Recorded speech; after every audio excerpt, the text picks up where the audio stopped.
Fakultas Keguruan dan Ilmu Pendidikan, FKIP, Universitas Profesor Dr. Hamka,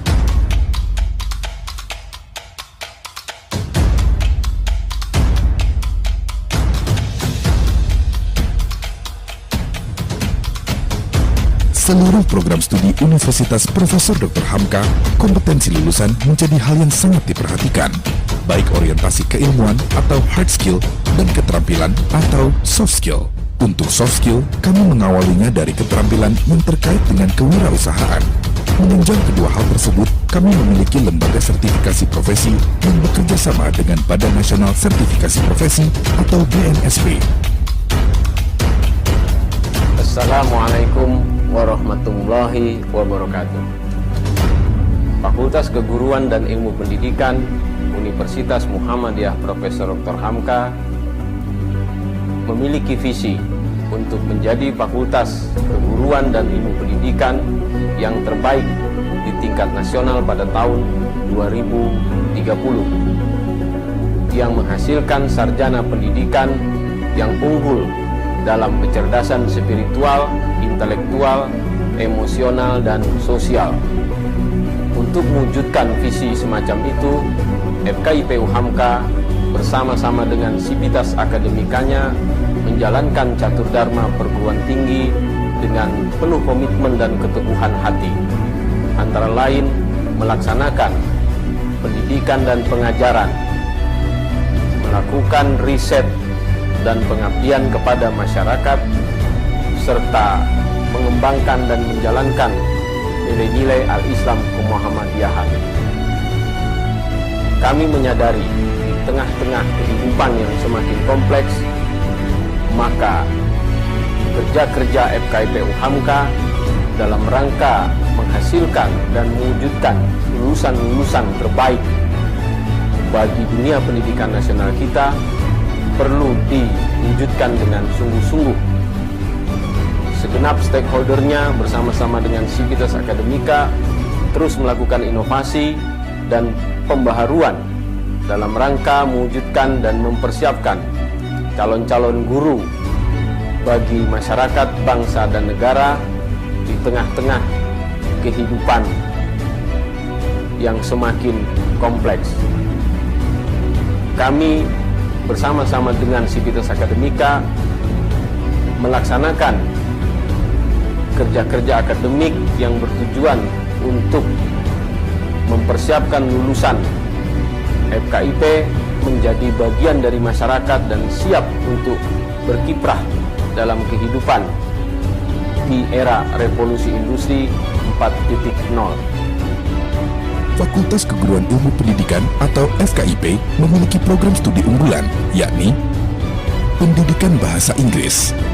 Dengan sarana laboratorium bahasa yang canggih, modern, dan terintegrasi, mendukung mahasiswa lebih mudah menerima pelajaran secara detail dan komprehensif. Dengan staf pengajar yang profesional dan berpengalaman, membuat kegiatan belajar mengajar menjadi lebih mudah, menyenangkan, dan meningkatkan kualitas hasil akhir lulusan prodi Pendidikan Bahasa Inggris. Bismillahirrahmanirrahim. Assalamualaikum warahmatullahi wabarakatuh. Perkenalkan, nama saya Andera Najwa Nurila. Saya dari Fakultas Keguruan dan Ilmu Pendidikan, Prodi Bimbingan dan Konseling. Saya adalah mahasiswa aktif semester 5 dengan NIM 2301015102. Di sini saya izin menjelaskan terkait interaksi sosial. Apa sih interaksi sosial itu? Menurut Gillen pada tahun 1954 bahwa interaksi sosial adalah hubungan-hubungan sosial yang bersifat dinamis yang menyangkut hubungan antar individu dengan kelompok maupun antar kelompok.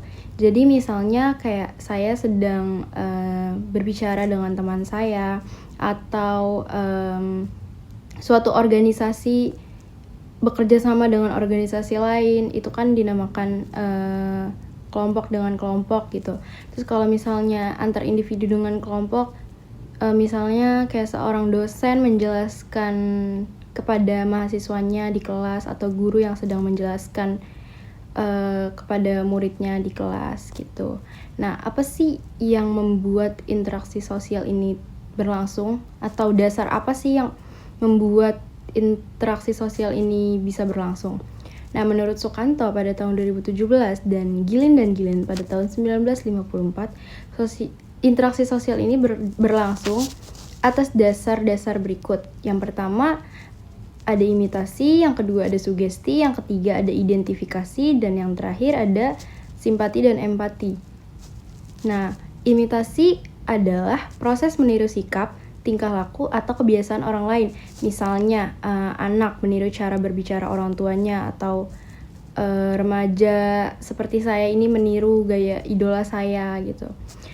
Dan yang kedua ada sugesti. Sugesti ini proses menerima pengaruh dari pihak lain tanpa adanya kritik terlebih dahulu. Misalnya, murid mengikuti arahan gurunya gitu. Yang ketiga ada identifikasi. Identifikasi ini adalah kecenderungan untuk menjadikan dirinya sama dengan orang lain yang dianggap memiliki pengaruh, kekaguman, atau wibawa. Misalnya mahasiswa mengidentifikasi dirinya dengan tokoh akademisi yang ia kagumi. Terus yang terakhir ada simpati dan empati. Simpati adalah perasaan tertarik dan peduli pada orang lain yang mendorong seseorang untuk melakukan tindakan positif. Dan empati lebih mendalam, yakni kemampuan seseorang untuk merasakan perasaan orang lain dengan menempatkan dirinya dalam posisi orang tersebut. Sekian penjelasan singkat dari saya. Kurang lebihnya mohon maaf. Billahi fisabilil haq, fastabiqul khairat. Wassalamualaikum warahmatullahi wabarakatuh.